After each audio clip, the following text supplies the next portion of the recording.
Coming up on Chasing the Natty, it's the Week 10 preview. Week 10 already, guys, and we got a ton of game previews to get to you. We'll give you players to start in the highest scoring games of the week. In addition to that, the first playoff committee rankings come out tonight, and we're going to give you our thoughts. We have a very special guest on today, Mr. Brandon Sanders from the CFFU Podcast. All that and more coming right up.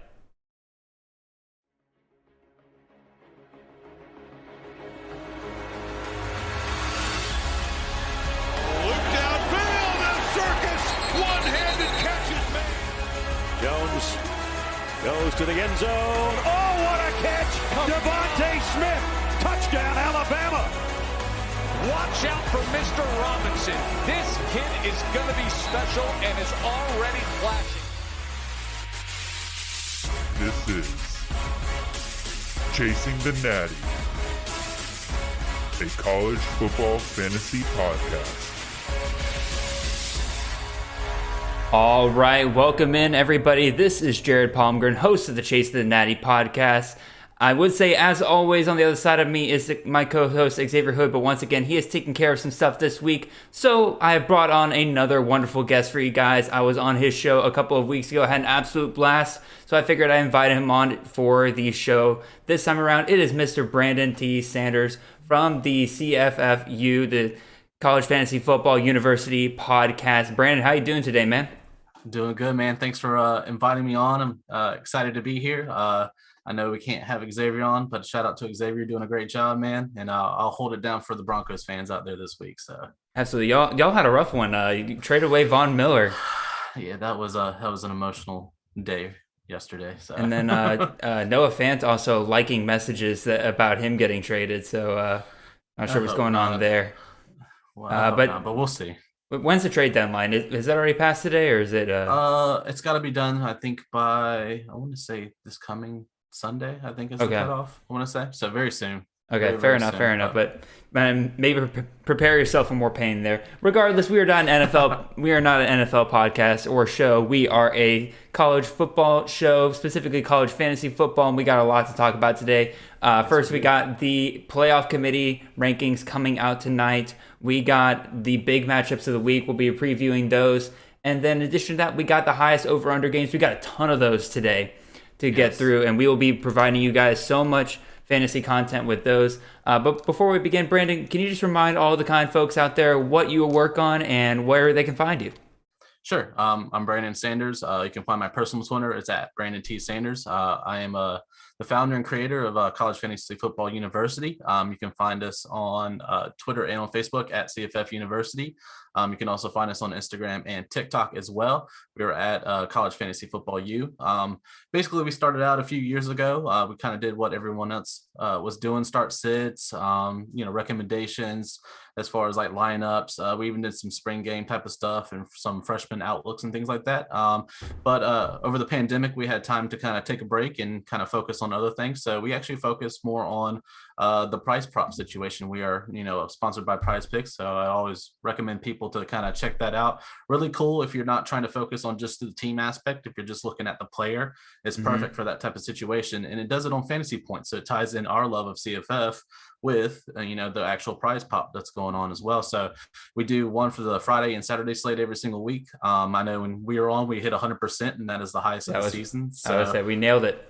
So the CTN crew is doing their thing. So it was definitely a glorious week, and me and Jared did our victory laps. It was fantastic. So, but hey, if you want to make some extra cash while you're setting your DFS lineups as well as your, your season roster lineups, we got playoffs coming up. So once the playoffs is going, say if you're out of the playoffs, you have a chance to still play college fantasy football in a way. So definitely check that out. If you want to use the promo code, it's CFFU. So definitely would highly recommend. But once again, thanks for having me on, Jared. It's a blast. I love this show, and I'm glad to be on for the week to help you out.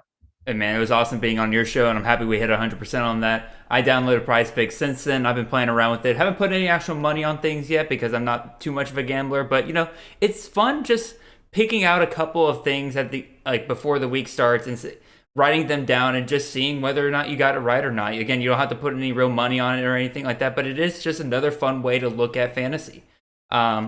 Before we get started, As always, you guys know my spiel. For YouTube, make sure you're subscribed to us. Make sure you're hitting that notification bell, leaving comments down below, whether you are talking about how great what a great job we did going 100% on the CFFU show, or if you're telling me that, Jared, you need to shave a little bit more than you have been, or you probably need to wash your hair a little bit longer. I love everything that you guys leave down there. I love the interaction. Speaking of interaction, follow me on Twitter. I'm at CFF_Jared. My usual co-host, Xavier, he is at CFF_Xavier. Make sure you're following us on the podcast platforms that you're listening to, specifically Spotify and Apple Podcasts. Those are our two biggest ones. And on those Apple Podcasts, leave those 5-star reviews. We love hearing those from you guys. All right. We got a big show ahead of us, Brandon, so let's go ahead and get started. First things first, we're going to talk about here tonight. And by the time this comes out tomorrow, the rankings will have already come out.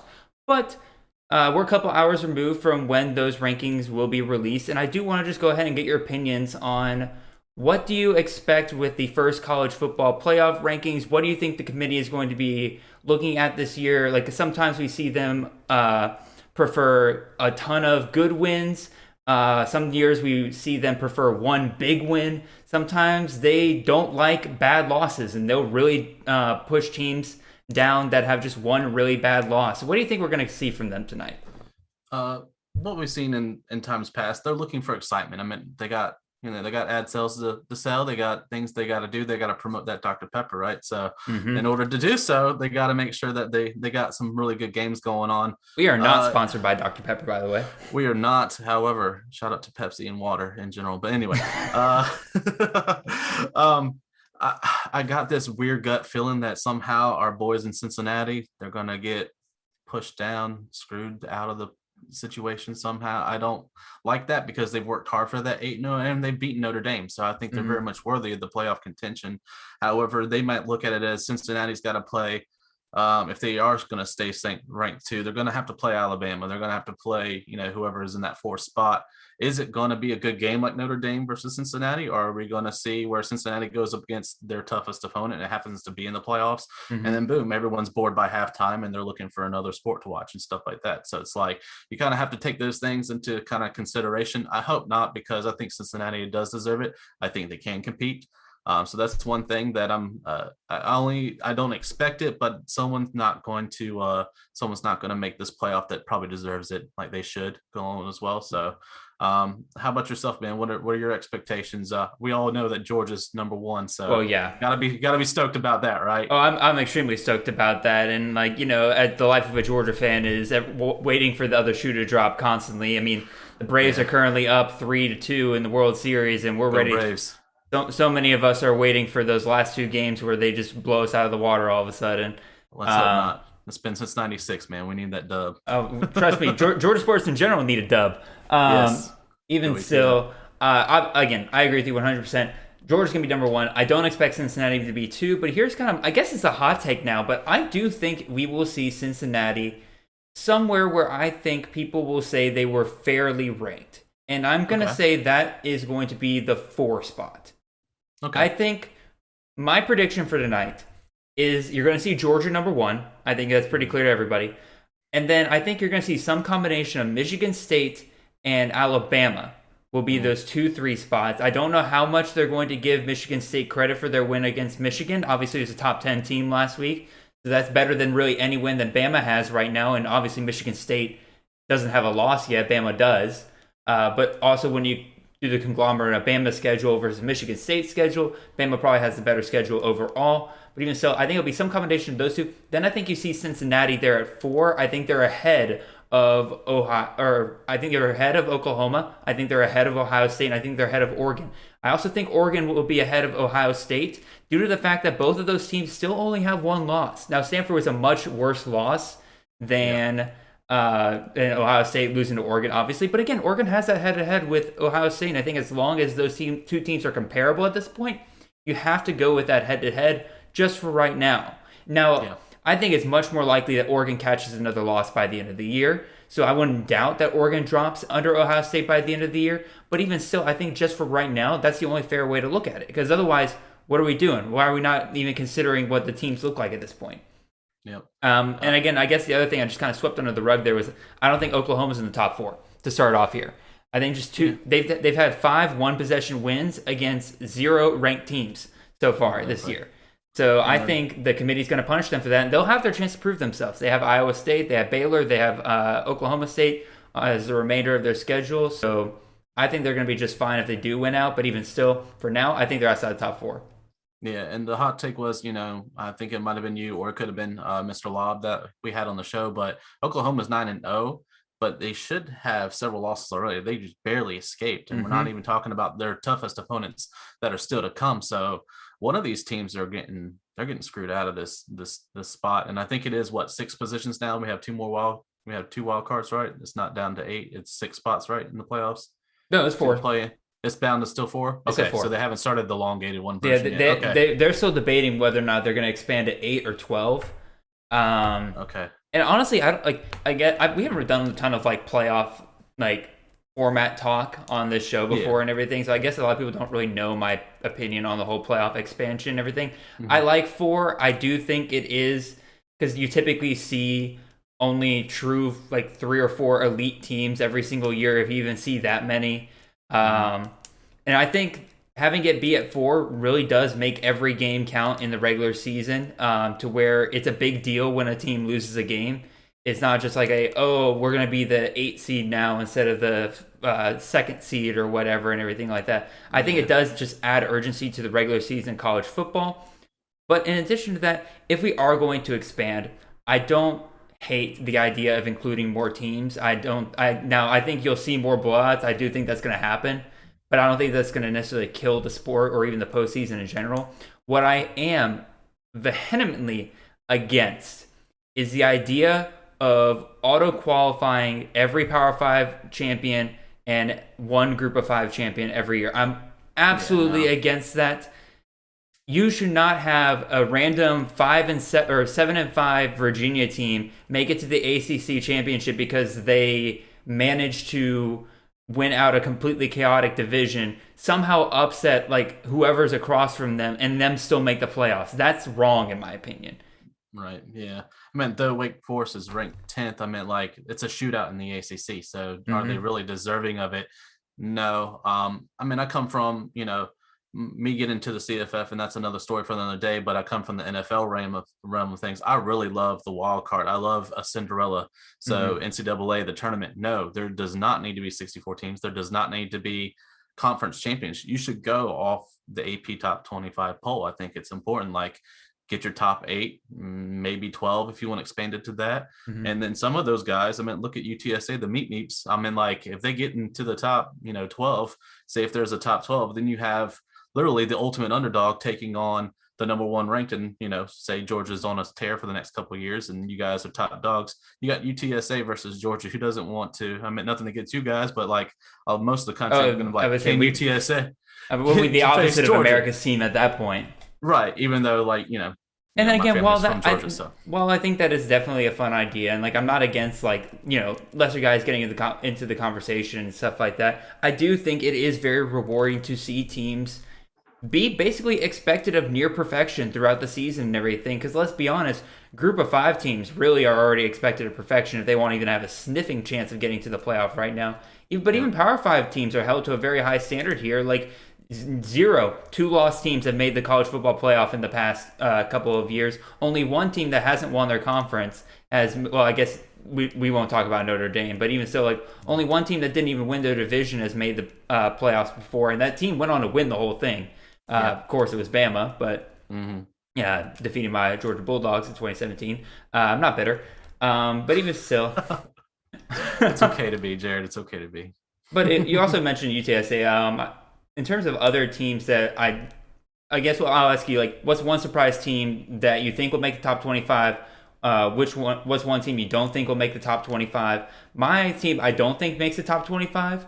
I think it's UTSA, regardless of the fact that they're 8-0. I don't think you see them make it. They have one of the easiest schedules in the country, and 130 teams. That's a lot, that's a lot of teams. You have to have an easier schedule than for that to happen. Again, they're not 130th, but they're pretty close. And I think the playoff committee is going to look at that and say, You are undefeated, yes, but you played one of the easiest schedules. You've had a lot of close calls so far and everything. You're not one of the 25 best teams in the country. And then the team I'm going to say is the surprise is going to be Arkansas. Currently outside of the AP top 25, but look at their 3 losses. Georgia, I mean, a lot of people are going to lose to Georgia this year, let's be real. They then lost by 1 point on a failed 2-point conversion at Ole Miss. So that's another hard loss to a ranked team. And then their third loss is to a completely on fire Auburn team right now who is sitting at number 12. We'll get into that game later. And it was just a rough stretch for them. There was 3 road games in a row: Texas A&M, Georgia, Auburn, or Texas A&M, Texas, Georgia. No, Texas A&M, Georgia, and then Ole Miss were all road games. Come home, get blown out by Auburn. They get a bye week, and now they're looking a little bit better after that. But even so, I think those 3 losses, though, the committee will realize that this might be the best 3-loss team in the country. I think you'll see Arkansas make it into the top 25. Yeah, I could definitely see that occurring for sure, especially with the 3 losses. It was like a barely type situation. They should have honestly went for against Ole Miss and just took them to overtime. And I don't know if you take a healthy Matt Corral in that offense into overtime. Right. I wouldn't have trusted that. True. I mean, I love the guts of it. Don't get me wrong. Yeah. That's definitely college football to the T, and I loved every second of it. And it's not even my teams, and I was into the whole game. But at the same time, like, when your rankings on the line, stuff like that, and when it comes down to this, maybe, what I'm saying, like, or at least try to get to the field goal, to kind of go for it. You got to look at it both aspects. But definitely love the call that he tried to go against. KJ Jefferson was on fire that game for sure too.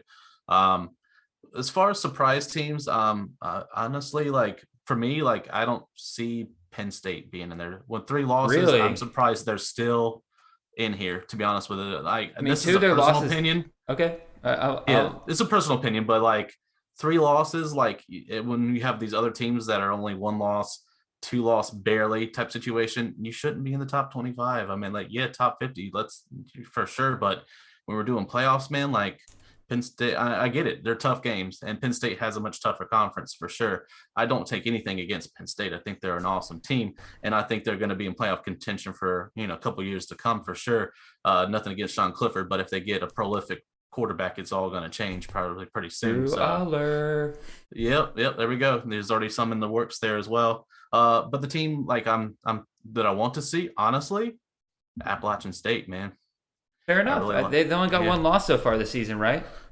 2, but they did beat Coastal, and they barely lost to Miami, and I get it. Like, it was just a weird game, weather conditions, things like that. But also they did beat Coastal Carolina, who's the pride and joy of that division in the Sun Belt, and now App State sits at number 1 in the Sun Belt. Don't get me wrong, Sun Belt is not, these P5 conferences and stuff like that. However, they've showed grit and they've shown determination, and they just barely missed the AP Top 25 just this week. If it's not App State, then I think NC State deserves to be back in there as well, even though they lost barely. Their defense has like always been top 20 this entire year, and they've been ranked all the way up until this point. So although they're the rival, I have to give props where props is due in the ACC, and I think NC State's deserving of a top 25 spot too. But App State or NC State, I think, should deserve to be in the least top 25, and we'll talk about bowls and stuff like that when we get down the road, basically. So.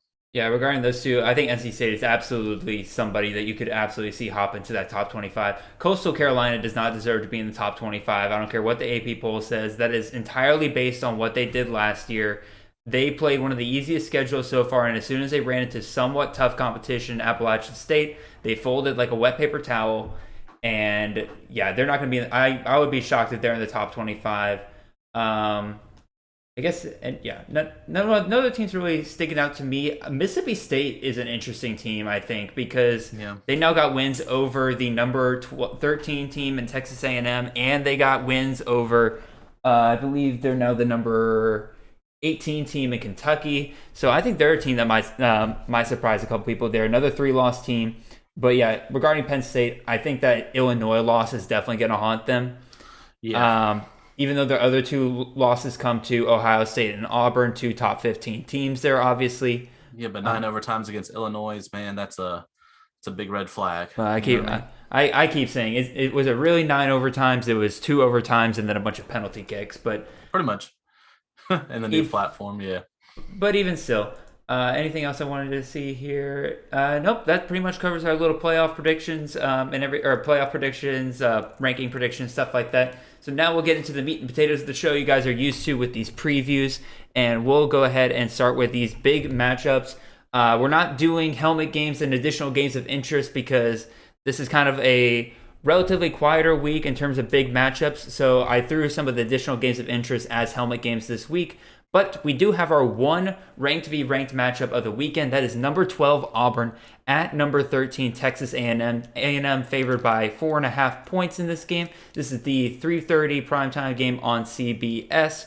So, Brandon, I'll let you start off with this one. What are your thoughts on this game? What are you expecting to happen? Who do you think will win?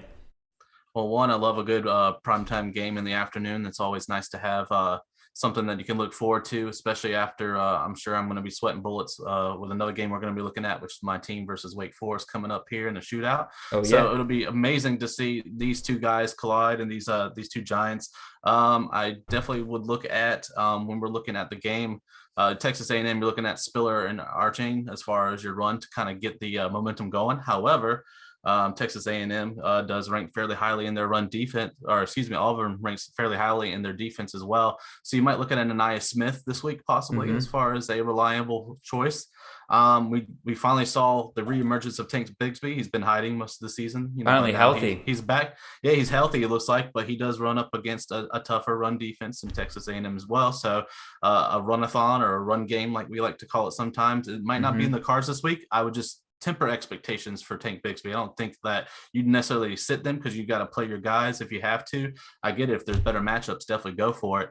But when rankings on the line and stuff like that, sometimes you got to rely on the studs. Yeah, you got to go on the studs, just like we did, like we saw Michigan and Michigan State. You just kind of have to hope for the best, and hopefully someone breaks out. And that was definitely our boy KW3 last week. So I mean, one of these guys are going to blow up, and I'm thinking it might be. I think Spiller might probably be the one that falls in the end zone. Arching's one of your change of pace backs, so I think he's really good if you're looking at PPR standings. He's got that explosive ability. He can take almost any touch he has to the house, and he's legit Division I like track star too. So like when he's not playing football, he's literally on the track field doing the things as well. Whereas Spiller is that NFL prospect that you're going to probably see as a backup and could work his way into a lead role in the NFL. So I would have to say Ananias Smith and Spiller is the guys I'm looking at. And then Bigsby, yes, but temper expectations. I'm not too fond of the wide receivers in Auburn just yet. I know they're producing, they're getting there, but I don't see like a huge standout just yet. I would say there's nobody who's getting like a larger volume of the targets. Demetrius Robertson looked like he might have been that guy there for a couple of weeks, but he's kind of faded the last couple of weeks.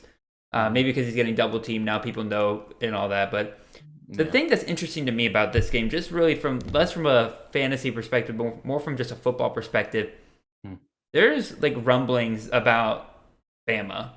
And the idea that Bama may not even make the SEC championship this year if they take another loss. And the two culprits behind that are the two teams we're looking at us right here in front of us, Auburn and A&M. A&M obviously has one of the biggest upsets of the year so far, taking down Bama in College Station. Auburn is now the team that everybody's pointing at as that team on Bama's schedule later this year in Jordan-Hare as, look out, Bama might take their second loss here. Bama's been struggling with a hot Auburn team every time they've gone to Jordan-Hare in recent years. And it's a completely fair, I think, a warning for Bama. Now, I don't think Bama's going to overlook Auburn by any stretch of the imagination. I think that's pretty much impossible for Bama. But even still, the winner of this game, to me, really takes over that narrative of who could go to the SEC championship if Bama were to take another loss. Auburn wins this game. Suddenly, they only have one loss in the conference. They beat Bama. They get that tiebreaker over Bama. They go to the championship. A&M wins this game. They go on. They already have two losses in the conference because they did lose to Mississippi State. But if Bama gets another loss in the conference, they get that tiebreaker over Bama. And they go to the SEC championship. So I think both these teams got a ton to play for here. I think it's one of the tougher games to choose here at the end of this. Auburn's coming in white hot. A&M looking like a much better version of themselves, playing at home. I think I'm going to lean the Aggies here for the win here. So what do you think, Brandon? I think even with the momentum building, I think there's much to be like you're talking about. There's playoff implications going on here, so I'm going to lean Texas A&M, especially at home. I think they can kind of take the edge there. So I think it'll be, I guess, like you kind of said, this is going to be a rough, tough, physical game. I don't see really either team hitting 30 points. Definitely not 35, I think, but I definitely would say that I think the over-under in this game is like right around 50, so I think that's perfectly reasonable. Yeah. So go ahead and move on to another game of interest here. Call this one a gut feeling for me, because this is a game I think a lot of people would just kind of overlook. Number 6 Ohio State at Nebraska. Ohio State a 15-point favorite here. This is the noon game on Fox, the big noon kickoff for Fox this week. But call this one a gut feeling. Nebraska, I joke about it, like if you see me on Twitter and stuff like that, but it's like they might be one of the best 3-6 teams of all time. Yeah. Because the amount of close games they have been involved with great competition so far this year has been absolutely insane. They just keep finding ways to lose. And it's one of those things where they gotta win a close one at one point. Like, they gotta come out on the right side of this. They played Michigan State close, who's going to be in the top 4. They've played Oklahoma, who's definitely going to be probably in the top 5. They played a ton of Michigan. They played to a field goal pretty much. It's like they gotta come out on the right side of this at one point. Is that team Ohio State this weekend when nobody's expecting it? I don't know. Call it a gut feeling and everything, but I think there's more to this game than meets the eye coming in this weekend. What do you think, Brandon? So you're thinking it's a trap game is what you're trying to say. I don't use that term because too many people use it incorrectly. Okay. So it might be a tougher one for Ohio State. I agree. Just for transparency, Martinez is an excellent pick for DFS this week. Like, he's lower on the cash grab as well. And he's one that people are kind of looking at as far as like not to pay high up on some of these quarterbacks. And it's because Ohio State allows this, both run and pass. This isn't the Ohio State defense that we're used to. Yeah, they got a fantastic offense, but their offense is what's keeping them out of trouble right now, currently in the year. It's definitely not their defense currently right now. They have some excellent players and they'll go to the pros, but they don't have it together like they used to, where it was just shutting it down. We're talking like the Chase Youngs and different ones that have been there previously. I still have to lean Ohio State, but it's only because they're in desperate need of staying in this playoff contention. I think they're going to probably come up with some type of formula to try to shut down Martinez. They just have to keep him in front of him, because if Martinez gets loose, then it's a trouble type situation for them. So if they can keep Martinez in front of them, I think it'll be a little bit easier of a game. But like you said, Nebraska just sticks around. They just know how to play football, if that makes sense. This Cornhuskers, man, they're tough. They're tough. There's just like Iowa and Iowa State and those type of guys. Like, you just see them as like just blue bloods, and what they do is they just get down and get dirty. So I don't think they're going to go away very easily, but I do think Ohio State takes this one and keeps their ranking going into the playoffs. One thing I just looked up while you were talking about all of that, one thing that stuck out to me about last week's game against Penn State was how well Penn State was able to shut down Ohio State's prolific offense in the red zone. I thought that was probably one of the biggest takeaways of last week's games.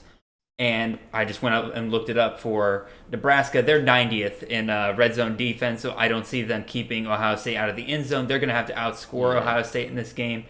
And again, as much as this gut feeling is telling me that, hey, this is a game to watch going into this weekend, I think Ohio State takes it. I think they're fine coming out of the weekend.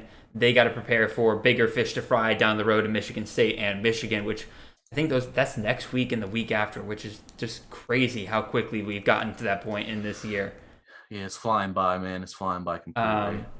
But even still, I predict Ohio State to win this game. In terms of the guys to watch out for, like, again, you mentioned Adrian Martinez, obviously here. Ramir Johnson's quickly becoming one of my favorite redshirt freshmen that I've been watching this year. He's getting involved in both the rushing and the passing game for Nebraska. And then, obviously, Ohio State, start your studs. Garrett Wilson, Chris Olave. Honestly, Jackson Smith and Jigba is quickly kind of joining in that role. He might be a top round 1 pick next year for CFF. And then obviously Travion Henderson, who's just been absolutely a monster this year. Go ahead and start him and all that good jazz. But yeah, Ohio State, I think we're both predicting them, and we'll go ahead and move on to our next game here. Back to the Big 12 with this one. Two teams that have really kind of been on some skids recently. Both these teams lost last week. We got Texas at Iowa State. Iowa State a 6.5-point favorite. This is the 7:30 game on Fox Sports 1. I'm still scratching my head over Iowa State's loss to West Virginia last week. Yeah, that was a strange one. I've never seen Iowa State's defense play that badly.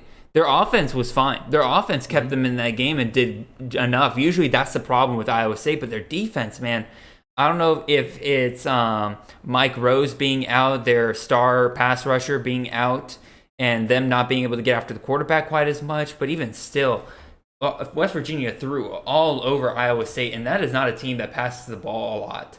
So that definitely stuck out to me. And then you got Texas, who really, after that Oklahoma game, it's kind of like the Falcons, where it's just like right now blowing leads is just part of their culture. Like everybody and their mother right now could come back in Texas in the fourth quarter. I mean, we saw Oklahoma do it. We saw Oklahoma State do it. We saw Baylor do it last week. Like it's crazy. Like, what are we looking at here, Brandon? I mean, before, last week I was gonna, if I looked at this game, I'd easily like Ohio State's, fifth in defense in all of FBS. Like, there's no way that Texas can do it. But I think we're dealing with some injuries here, man. Like you were talking about, they might have some of their guys that are NFL draft prospects that aren't playing. And then on the other side of the coin, I'm kind of that guy that sees it from afar. I'll be honest with you, Texas has a terrible time of just tackling people in general. Mm-hmm. I don't know if you've seen that. It's almost like they put hands on, like they put butter on their hands and they just like go to wrap, and then it's like scoop, it's like a little banana peel that pops out and stuff like that. Like, I don't get how you can not be that great at tackling. I mean, my Tar Heels have a similar situation. That's why our defense is struggling. But it's hard not to see. Like, they just can't wrap people up, and that's not Texas football. Like, it's been like that the past couple of years. And I know our good friend Scott Bogman, who's and I'm sure Kevin Brown that listens as well. Like, they know what it's like to have a strong defense, and to have to see this for like the past, honestly, 4 to 5 years like this it's been pretty tragic. I don't know if Ohio State can't like figure something out. Xavier Worthy, he's going to feast. And so I think, gosh, man, this is tough. My gut tells me Texas, man. I don't know why. I feel like Ohio State Ohio State might be on a little bit of a slump here. I'm not sure, but I'm gonna take Texas as the upset this week. I was shocked when I saw that the over/under on this game wasn't higher, because like you've been touching there, both of these defenses have been having a real rough time recently. Yeah. And to me, you're talking about Xavier Worthy, but I think this game comes down to the two running backs, Breece Hall, Bijan Robinson, obviously two of the biggest studs in CFF that we have out there. And I think both of them are going to feast in this game. And really, I think it comes down to not who has the last possession, but just who's able to run the ball a little bit better. Like you said, like Breece Hall, one of the best running backs in the country at shedding some tackles, breaking through some holes, while Texas offers up plenty of those. And then Bijan Robinson is just Bijan Robinson. So, he's going to get his fill. Yep. Although he was kind of shut down a little bit against Baylor last week. I do think that'll be interesting to see if Iowa incorporates some of the stuff that Baylor was able to incorporate. But I'm going to go the opposite with you. I'm going to go Iowa State here. I think playing at home is going to help them out a lot here. And then, again, I've seen what's happening with Texas before happen to my Falcons. And when you just get into these skids where you blow multiple leads in a row with these games, it's kind of like getting a case of the yips, where you just it's hard to get over it, and sometimes it just takes getting out of a season to get over it. So I think if Texas is winning at the beginning of the fourth quarter, I wouldn't be surprised if they blow another lead here. I know that's not expert analysis, but even still, it's the eye test, though. There's just something about Texas in the fourth quarter right now where things shut down on them. So I'm going to take Iowa State to win this one. So we've gone from SEC to Big 10 to Big 12. Now we're going out west. Sorry, AACC, you don't have any helmet games for us this week. We're going out west. We're going to go to the Pac-12. And we got a battle for the Pac-12 South here. We got USC going at Arizona State. Arizona State, what the hell happened to them last week? Got absolutely blown out. And then USC did a great job. Arizona, man. I'm going to say. So USC coming in And they got Jackson Dart hopefully starting at quarterback now. They did lose Drake London last week, which that is just an absolute killer.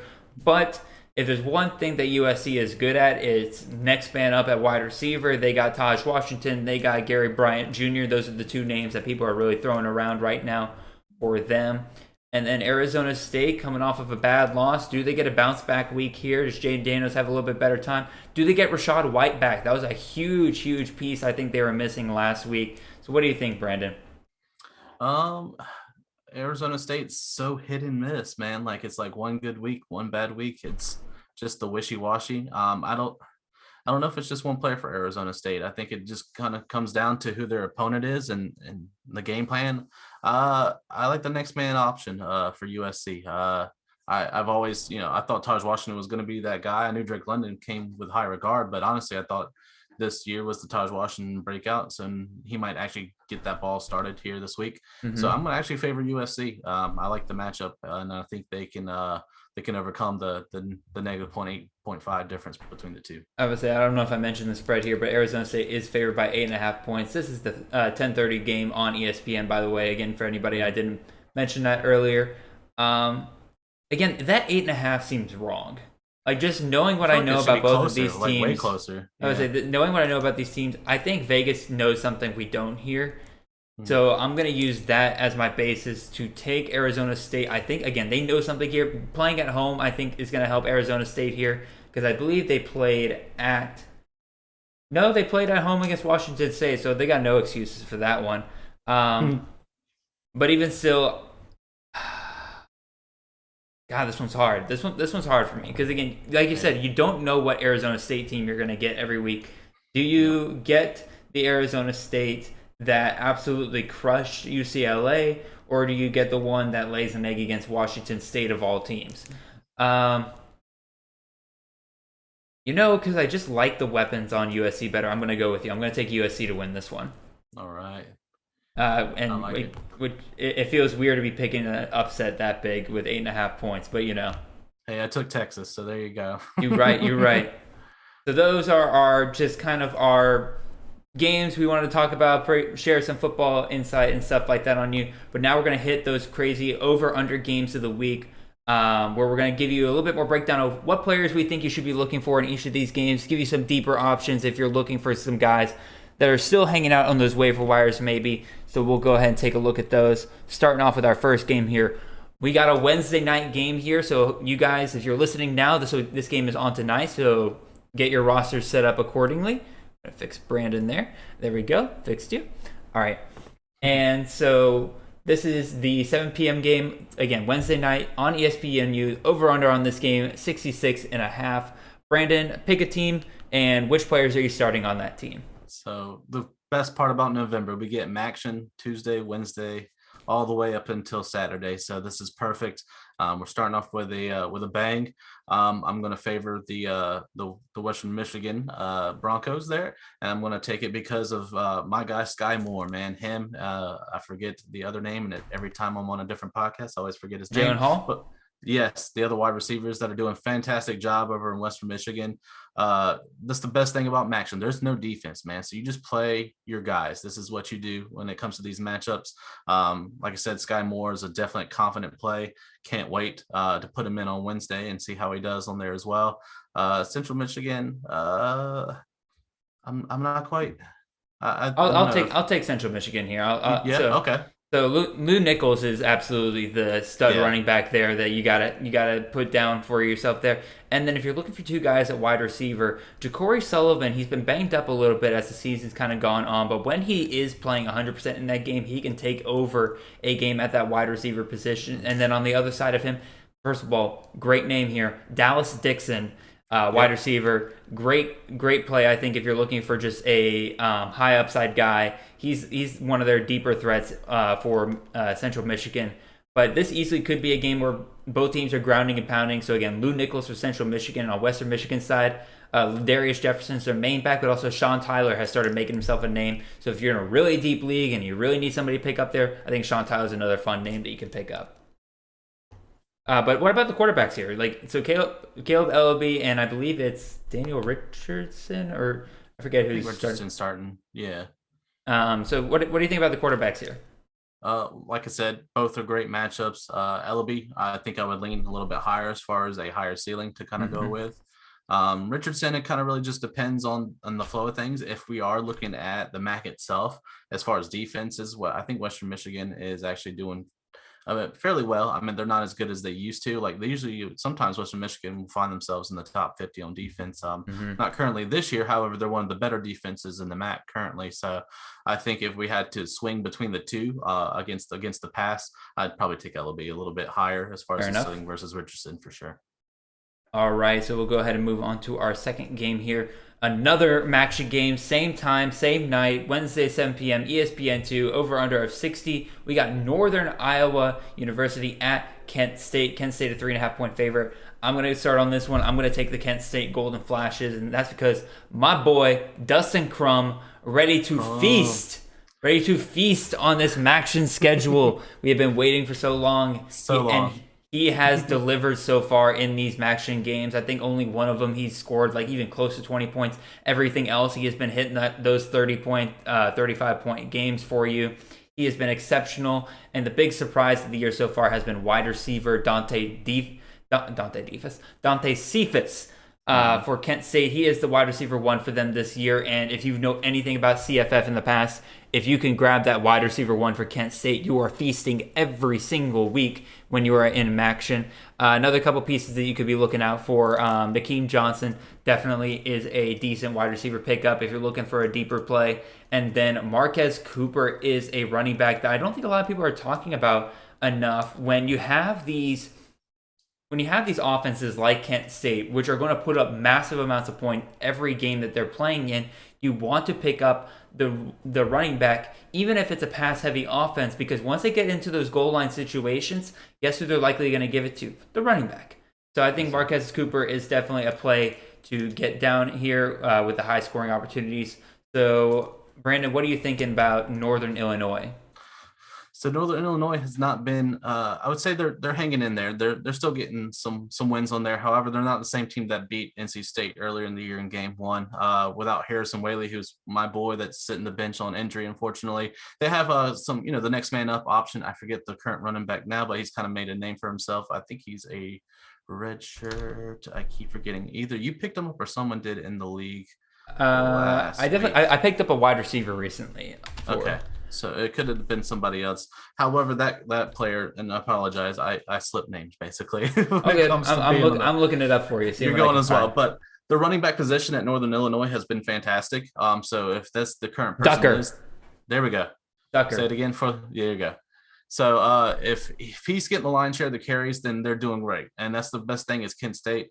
Great offense, not so great defense. That's what you're going to probably hear about at all MAC teams. However, that's the focal point that I always point at is if Whaley's out, take the next man up. The running back position definitely produces points out of Northern Illinois because they're ground and pound first. I do like their quarterback. Once again, forget the name. However, Rocky Lombardi. There we go, Lombardi, and he actually gets it done on the ground and through the air. He actually has a pretty strong arm. So if you're looking for some air raid yards and some actual points on the board, I think he can make that happen for you as well. So Lombardi and the running back, which you said was what, Ducker? Ducker. Yep. So look for Ducker and Lombardi as far as the matchup's concerned on the other side of the coin. Northern Illinois, they're still in the process of finding their star wide receiver. They kind of Richie's done fine for them pretty recently, but I'd say he'd probably be the most consistent. So, but definitely Lombardi and Ducker this week against Kent State. Absolutely. And again, Kent State's defense is awful. So I imagine every piece of that Northern Illinois University team that you can put out there, I think will pay dividends for you. We'll hit up our third over-under game here. And Brandon, I'm going to let you start off on this one. But we got number 10, Wake Forest at UNC. UNC a 2.5-point favorite. This is the noon game on ABC with a crazy over-under of 76.5 points.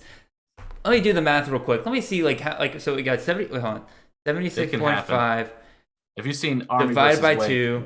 Wait until UNC versus they're expecting both of these teams to basically hit the 40s here. And it's going to happen. There's literally Both these teams are above 70th in defense and under. I think Wake's at 100 and Carolina's a 73rd ranked defense overall. So look at it like this. The ACC has been the shootout conference this year. It's been ridiculous with the fall of grace of Clemson. The only strong team really holding it down on defense has been NC State. Everyone else is just firing on all cylinders. You have the battle of what I call the Sam I Ams. You got the Sam the Hitman Hart versus my boy stunning Sam Howell. It's ground game, it's pass game, it's everything that you've ever wanted. You play all your players. Start everybody. Everybody. I'm talking like running game, like Chandler. I'm talking like when you're doing, of course, Downs is going to be the main target. You're also looking at was it Robertson or Robinson over in Wake, and then A.T. Perry. I like a sneaky A.T. Perry this week as well. And if you're doing deep dive on DFS at Antoine Green, who's currently at the moment the wide receiver too, he's doing a little bit better than Joffrey Brown as he's still developing. I think Joffrey Brown's in the transfer portal. Oh snap! Well, we just lost him, so shout out to the Brown brothers. Dami, at least you're still in our thing, buddy. But so yeah, with him in the transfer, Antoine Green is now the definite wide receiver too. So we have nothing to fear there as well. I think y'all also lost just today Emery Simmons. He had the transfer portal. Okay. Another sleeky play from the guys that I know over at UNC is Justin Olson. They talk very highly of him, and I know he kind of sits behind all of these star guys. But Justin Olson reminds me a lot of a Hunter Renfrow, and that's what we get comparisons to out of Chapel Hills, that he can be that good slot receiver if put to the task. It's just a matter of giving him more reps. And Sam hasn't really used him. He's used him on, short plays and stuff like that. However, a lot of times Sam's first read, or I'm talking Sam Howell's first read, is to look for his main guys, Downs and Green. If he doesn't see him, he usually takes off. Or we might see a chunk, quick thing to Tyson Chandler or to DJ Jones, whichever one's kind of in play there. But on the other side of the coin, man, Sam, the Hitman Hart, man, that dude's been on fire this year. There's a reason why Wake's number 10 in the nation. I mean, they're just literally outscoring anybody and everyone they're playing. I don't know, man. The negative 2.5, everyone always wants to favor Carolina. And don't get me wrong, I am Carolina to the day I die. However, Wake is good this year. They're really good. I think it's going to be higher than the negative 2.5. I think we're going to probably cover the spread real easy. So I'd probably lean Wake. But as far as fantasy options, man, anyone and everyone playing this week for sure. Everyone, probably. I think you've mentioned probably every name possible there. I'll throw in Christian Beal-Smith, running back for Wake Forest. And then I'll also throw Taylor Morin in as their third wide receiver option. I wouldn't be surprised if he gets one or two deep shots in this game as well. Yeah, crazy game. Great way to start the day, really, at that noon spot. I'll be watching my Georgia Bulldogs against Missouri because that should be an offensive shootout for our dogs, not for Missouri. No, not for Missouri. But even still, I'll probably keep an eye on this game definitely throughout that noon slate because that just should be fireworks. Speaking of more shootouts on the noon slate, we got two more for you guys out here, but we got Liberty at Ole Miss. Ole Miss favored by 9.5 points. This is, again, a noon game on SEC Network. Over-under on this game, 67.5. This was a game that pretty much every CFF fan and their mother circled before this season started because we knew Liberty was going to have a suspect defense. We knew Ole Miss was going to have a suspect defense, and we knew Malik Willis and Matt Corral would be clashing in this game. And God bless America, they will be. And this game should be an absolute shootout. In terms of guys to start, obviously Ole Miss hampered at the wide receiver position right now. Dontario Drummond, no real news as to whether or not he'll be ready for this game. But who stepped up in his place last week? None other than the man himself, Ja'Cour Pearson, former wide receiver at Western Kentucky. Yeah. So he's finally on the map. All it took was friggin' everyone to go down. It took everybody to get injured, but he's out there. He got 7 receptions for over 100 yards last week, so I have to imagine he'll be getting a lot of special treatment this week as well if Dontario Drummond is in fact hampered. In addition to that, all three of the Ole Miss running backs I think are worth taking a look at in this game. You got Ely, you got Parrish, and you got Connor. All three of them worth looking at. And then Liberty, again, Malik Willis, really that main guy. But even still, Douglas, the wide receiver, is somebody I take a look at here. Anybody else you want to throw out there, Brandon? Yeah, my guy CJ Daniels, the freshman as well. Him and Willis actually have a really good rapport. In the spring game, they were connecting as well, and that's kind of translated now into the season. So definitely look at Daniels and Douglas. This is Malik Willis' time to shine in the big spotlight. I mean, like, yeah, he's played these other ones, but now he's finally there where you have another Heisman. You have the Heisman contender Matt Corral, and then you look at Malik Willis. Is he a pro guy? Like, he definitely has all the tangibles to do it. But what is he truly capable of? Now you go up against a more banged up Ole Miss team, and let's granted, like, the defense isn't that great. Now's Malik Willis' time to shine and see if, in fact, he is that dual threat option that people said that he was going to be, and not just transcend CFF, but also transcend into the NFL as well. So I think Willis is going to try to do his darndest because he wants to get drafted. Who doesn't want to be an undrafted free agent? That's not as much money. So, I mean, I know we're not talking, this is CFF purposes, but as far as like overall in the game, this is a big deal for Malik Willis. So I think this is his time to really not choke and really go all and out. So we're definitely going to see a shootout. I would say that Liberty is sneaky as far as defense. Their defense overall is ranked high, but if you look at the eye test, that's not the case. So I don't feel like you have to really worry about Ole Miss or Ja'Carry Pearson or, some of the running backs to falter too much. I would just say, just be careful. I wouldn't say trap game per se. I would just say Liberty and the points. Yeah, I would just say I would say I'm still taking Ole Miss, but I'm saying Liberty's going to keep this one a lot closer than the negative 9.5. It should have actually been a lot lower, to be honest with you. So I think that's absolutely fair. And Malik Willis, if you don't want to go off to the NFL next year, I know every CFF owner in America would enjoy seeing you back for another year. Yes, graduate. Take the portal, my friend. And portal, or just stick it at Liberty for another year. We're cool there. Feast on that easy schedule. Mm-hmm. One last noon shootout game here. This time in the American, we got number 23 SMU, a 5.5-point favorite at Memphis. Again, noon ESPNU game. Over on this game, the crazy 70.5. I went first on the last one. So Brandon, pick a team, and who are you starting on that team? So let's talk about Bentley. Is the coach lying to us? Like, what's going on? Like, is Bentley truly completely healthy? Because if he is, you play him. This is how it's going to go. Mordecai, of course, is definitely going to be your guy that you're going to focus on as well. Of course, the wide receivers. Sorry, I'm forgetting the name. But their top wideout, Rice, right? Well, Danny Gray, Rashee Rice, and Reggie Roberson. Really, all three of those guys, I think, are plays here. So then you want to take those three to go along with it as well at SMU. Like I said, if Bentley is completely healthy, I would be comfortable playing him against Memphis. Memphis is ranking, I would say, in the top 70 as far as overall defense. So I think it's a little safer to play Bentley if he's healthy. But check out our guy at FBS Fantasy Foot. He does all the updates before the game just to make sure you don't run into a same situation where he runs for 4 plays and then sits down the rest of the game. So kind of keep tabs on Bentley this week. But who do you got on the Memphis side of things, man? I mean, I do want to throw one more name out there for number 23 SMU, and really, again, keep an eye on Bentley. But if he's not playing, if word comes out that he's not going to be getting much, Trey Siggers. This is a guy that clearly they trust on that offense. Even when Bentley's in, he doesn't get as many yards per carry as Bentley does, but even still, he's getting about the same number of carries even before Bentley went down. So I think he's absolutely a play going forward if Bentley continues to be out. And if I'm looking up correctly. Anyway, on the Memphis side of things, obviously Calvin Austin, the Thoid, as Farnsworth likes to say.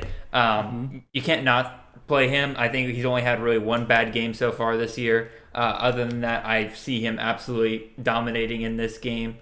And let's see, who else am I going to look at? Seth Hennigan, again, SMU's passing defense we saw with Clayton Tune last week. Any quarterback's going to feast against that passing game for SMU, or that passing defense for SMU. So I think Seth Hennigan's the start here. I'm going to throw out my boy Javon Ivory. He's definitely one of my favorite younger players right now, and I think he can absolutely step up as that next wide receiver 1 for Memphis after Austin leaves for the NFL this year, probably. And I want to recommend Brandon Thomas. I really do. But there's borderline coaching malpractice going on with Brandon Thomas, where he'll get like 8-9 carries in a quarter, and then he'll go an entire quarter without carries. and then he'll come back at 3-4 carries, and then he's gone for another entire 15 minutes of game time. And I'm just like, what is going on here?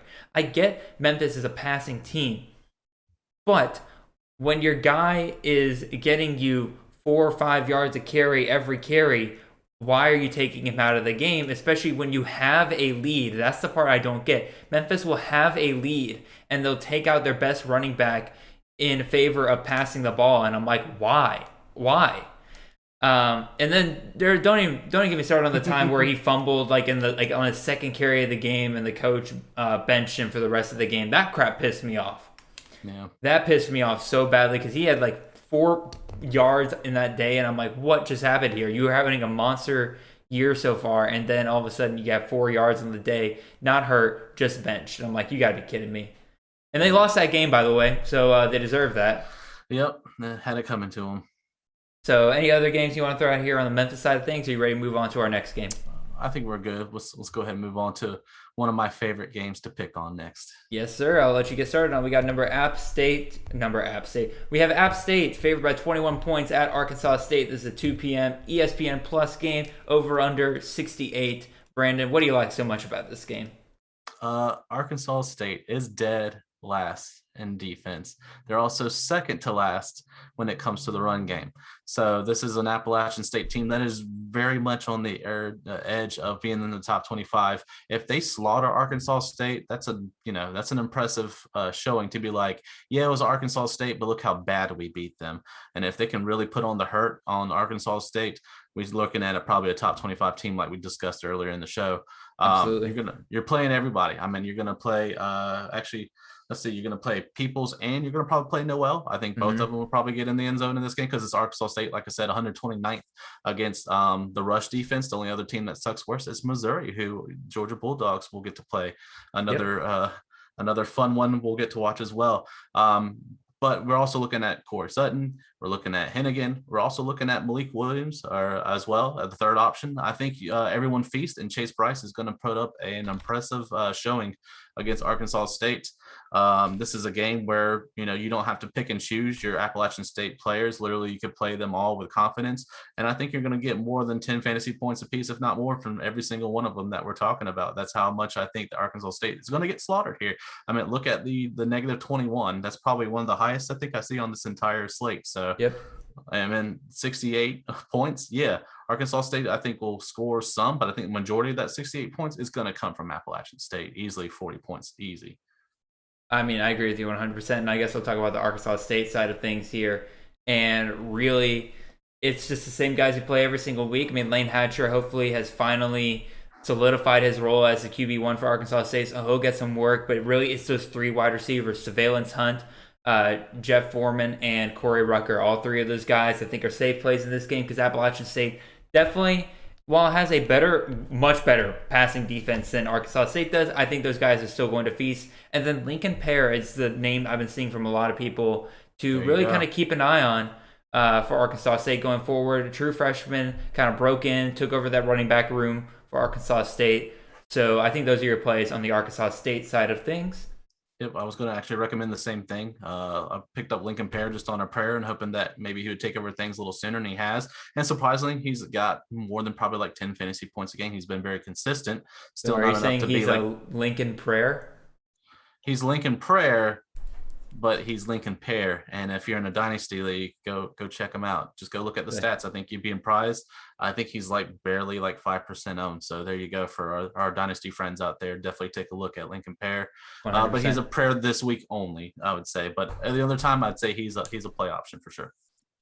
100%. We'll hit up our next game here. We got MTSU, Middle Tennessee State University at Western Kentucky. Middle Tennessee State, by the way, I think it might be the only CUSA team that has yet to find a home with the absolute destruction that is going on to CUSA right now.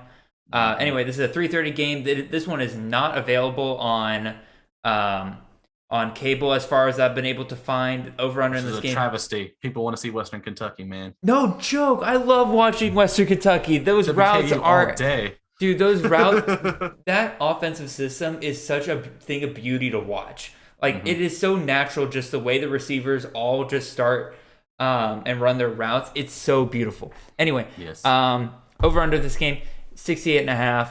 Obviously, actually, I'm going to leave Western Kentucky for you because I want to talk about Middle Tennessee State here. I'll throw some of those guys out here. Sounds good. Really, the main guy here, Chase Cunningham. We all used to love Asher O'Hara, dual threat quarterback for Middle Tennessee State back in the day, and he transferred out. Chase Cunningham comes in now that he's in CUSA competition. Oh man, those legs have started churning. He has really become a viable option for fantasy, and he's got 2 wide receivers that he's really built a rapport with. You got Marshall and you got Pierce, Jaron Pierce. I think both of those guys are plays. I would not touch the running back room for Middle Tennessee State. They cannot settle on one guy to save their life. I think they have like 6 or 7 guys that have all gotten over 30 or over 30, 40 carries in the year, but like all of them have less than 60. It's crazy. So I say those are the guys: Cunningham, Marshall, Pierce. Those are the guys to look at Middle Tennessee State. Brandon, why don't you take care of our guys on the Western Kentucky side? So Western Kentucky, of course, Bailey Zappi, the pride and joy of CFF this year, the quarterback position. Definitely going to feast tons of options. He's got his boy Stearns. He's definitely going to be the top-notch guy. I love Mitchell Tinsley, the only guy that didn't come out of the Bishop team from FCS moving up to the main one. I think he's got a great report, and he is definitely a great flex play, if not a starting wide receiver this week as well. And we talked about a couple of weeks ago, like Western Kentucky, if they get a little bit of a run game going, that's even more of a threat, and they're starting to see some running back option.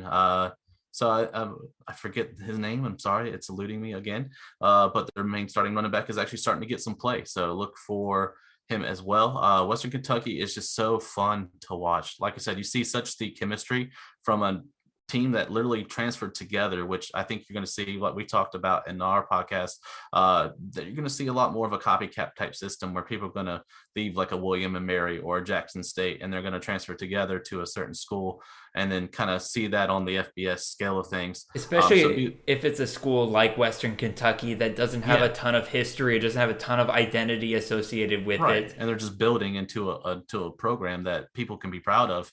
And if I was a wide receiver, I'd be looking at Western Kentucky all day for sure. Especially if you're trying to get into the yes, yeah, go ahead. I would say, especially if you're not one of these like top like 4 or 5 star wide receivers, like you're not getting offers from Bama or offers from Ohio State and stuff like that. But if you're one of those top, or if you're one of those guys where you think you got the talent and everything, you need a place to show off, Western Kentucky's now become a very, very good option for you.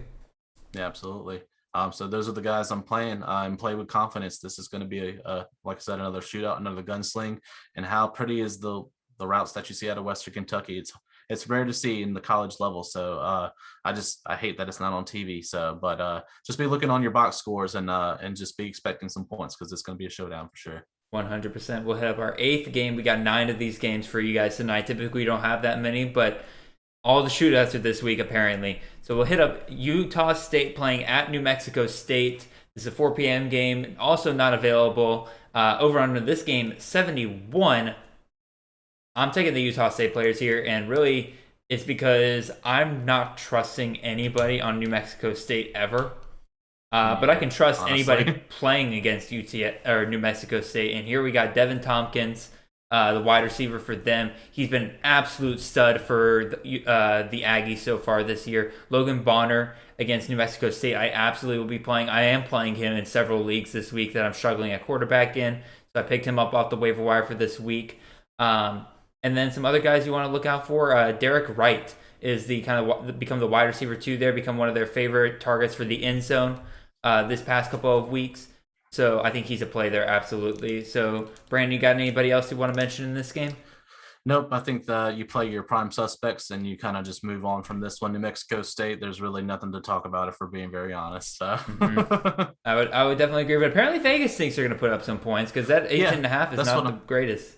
They're seeing something that we're not seeing. So apparently there might be, I don't know if there's a stud wide out there in New Mexico State, but I don't know, maybe take a look just in case you're in a really, really deep struggle to try to win this season or win this game or win this week.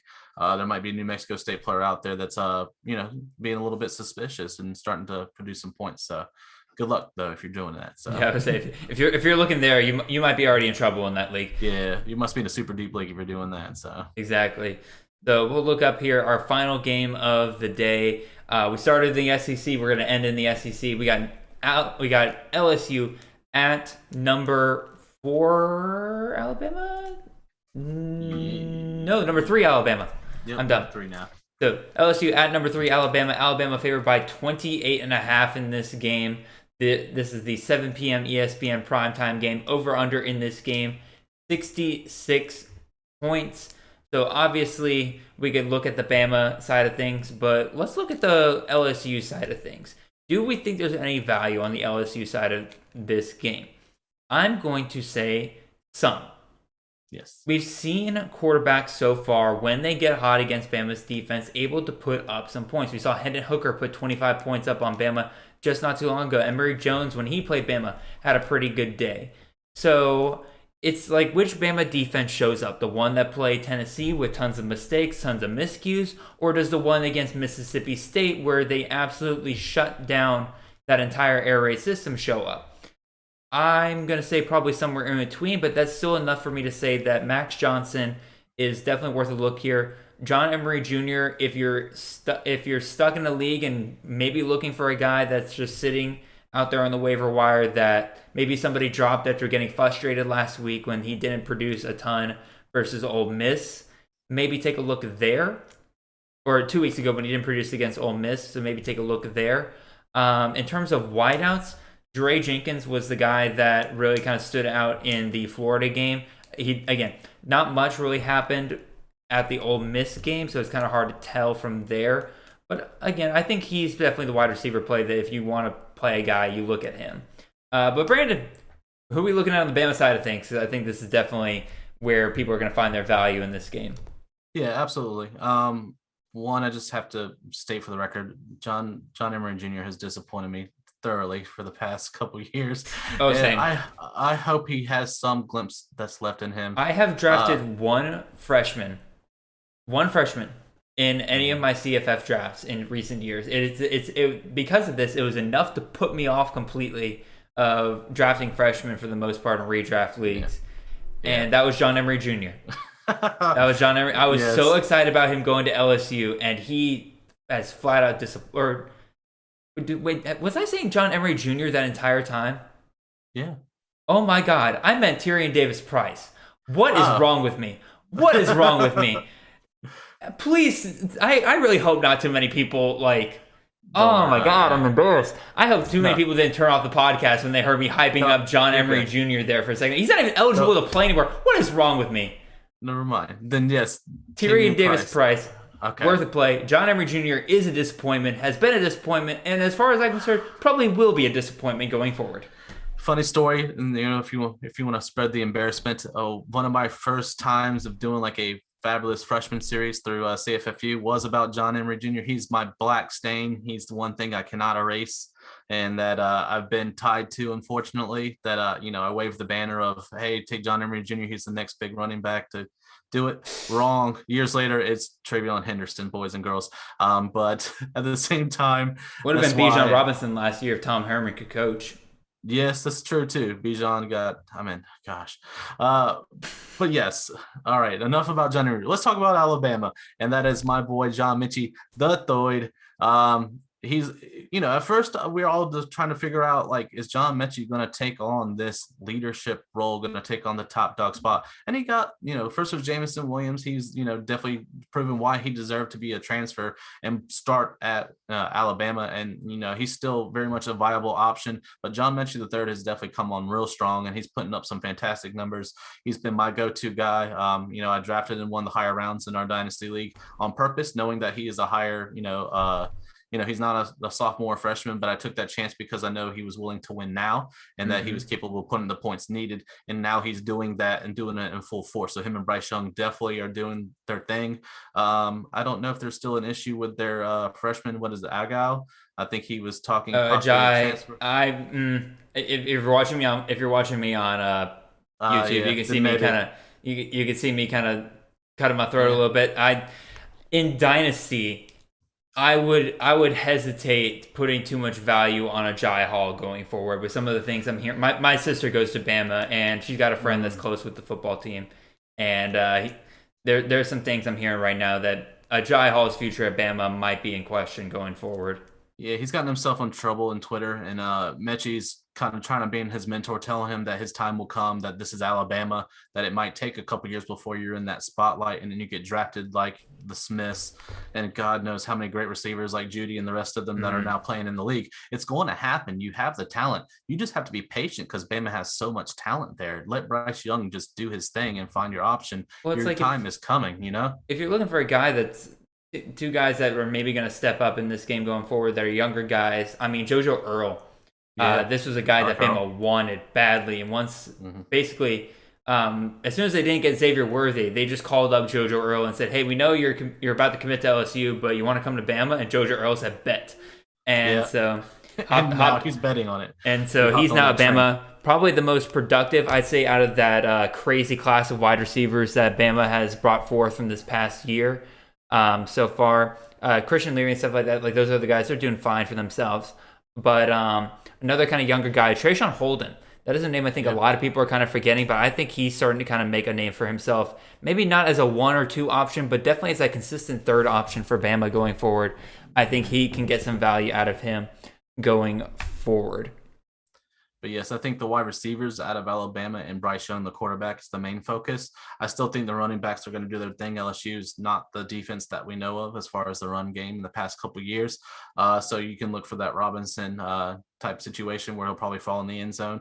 I don't know if you feel the same way, but like Alabama running backs, it just doesn't remind me of the same like Najee and Damian Harris, like these dominant running backs. With that. Like, the more typical. Now we're getting like a BB, running back by committee situation now. Alabama, it almost feels like, which is weird because usually just have one dominant guy that just runs on everybody. You know, I'm gonna check you on that real quick because Robinson really has come on strong for Bama in recent times. And I remember earlier in the year, against Tennessee, Brian Robinson had 26 carries. Roydell Williams had 8. The game before that, Roydell actually had more yards than him, so I'm curious to see. But that was also a heavy passing game from Bama. Yeah. So we'll see. Brian Robinson got 19 carries in that game and 2 touchdowns. Okay, so maybe he still had the most amount of carries. So I think Robinson really is a clear play at this point. He's the number 1 back for Bama going forward. For sure. Which a lot of people thought was not possible. Yeah. I mean, honestly, I didn't think Robinson was going to win the position. I mean, I know it was seniority and everything like that, but like it helped that Jace McClellan's now out, and then Sanders, that's still banged up. So and then Kamar Wheaton also got injured, so you didn't see him come on as a freshman. So maybe all that stuff helped. But even so, Brian Robinson has proven himself enough so far. They're going to run, so I mean, Bama can run regardless. So I mean, like, play with confidence. But this is a great game for Alabama to kind of put it up and. Negative 28.5. Yeah, I think it can happen for sure. 100%. Especially at Alabama. Yeah, it's I think LSU will start playing like it'll look like maybe like Alabama might be like, okay, maybe they'll stick in it for like the first 2 quarters, but give it to the third quarter, man, and then I think they go wide open afterwards. There are a lot of coaches that like to call off the dogs like after a certain point with some of the teams they face, but every once in a while you have that team where even as nice of a coach as it's going to be, as much of sportsmanship as they might have, they're not going to call the dogs off on a certain team. Ohio State, that's Michigan. Georgia, that's Florida. Like they're for Alabama, it's LSU. They're going to run the score up on LSU as much as they can. Yes, absolutely agree. So yeah, definitely look for your wide receivers, running back, and Bryce Young this week for Alabama for sure. Absolutely. So with that covers basically everything we're set to cover in this show. Brandon, I appreciate you hopping on pretty much last minute here to take over for Xavier. You've been an incredible co-host for me today. I'm sure people have enjoyed listening to you today. Please remind the people everywhere where they can find you, what you're working on, all that good jazz. Yeah, absolutely. Once again, thanks again for having me. It's been an honor. Like I said, I love this podcast. Like listen to it every single week. I'm Brandon Sanders. You can find me at Brandon T. Sanders on Twitter. But you can find the main website. It's at CFF University over on Twitter as well. Like I said, we have a podcast that comes out every Friday morning at 6 a.m. for those that are on the East Coast. So for anyone that's waking up in the morning, you have something that you can drive to work with and listen to. Like I said, we focus on main things in the DFS slate as far as prize picks. So we're focusing on the player and their fantasy production. You get a quarterback, running back, and wide receiver for each slate on Friday and Saturday.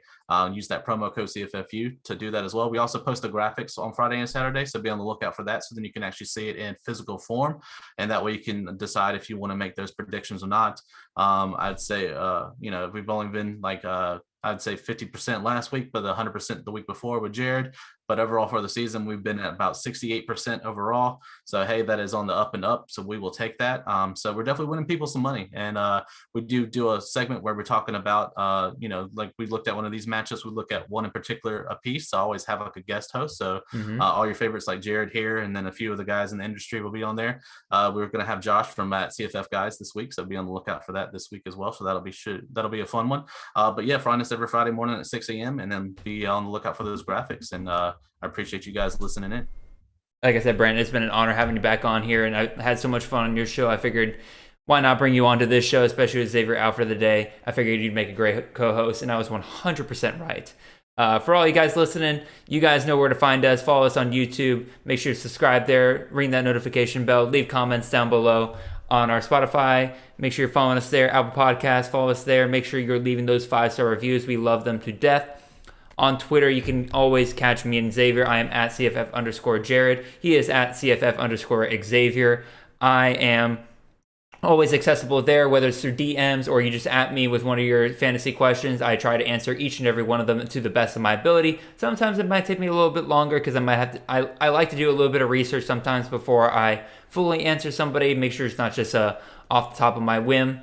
All that good jazz. But even so, I appreciate y'all listening so much. Make sure you catch. Hopefully we can get you out the Kings Classic podcast later this week. We were not able to record that last week, but hopefully we'll be able to record that this week. Regardless of all that, thanks again for coming on, Brandon, and everybody else. Have a wonderful and blessed day.